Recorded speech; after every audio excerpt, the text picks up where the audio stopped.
Children, now let us learn the sound of the alphabet P.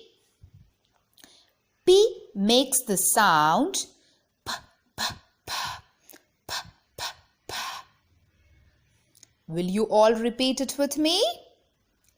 The alphabet P makes the sound P, P, P, P, P, P.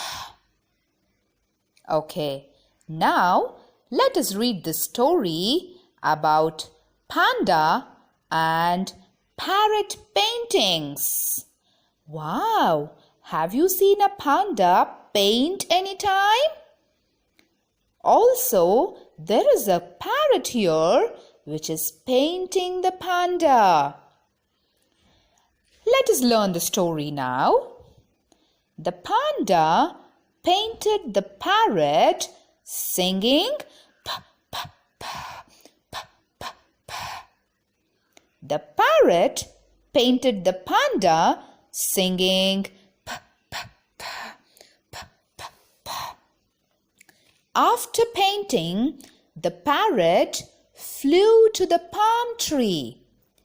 The panda climbed the bamboo shoot.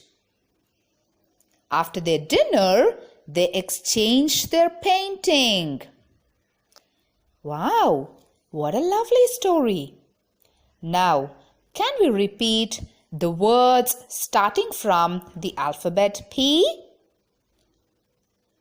They are panda, parrot, paintings, and palm tree. So, let us repeat the sound of the alphabet P. It is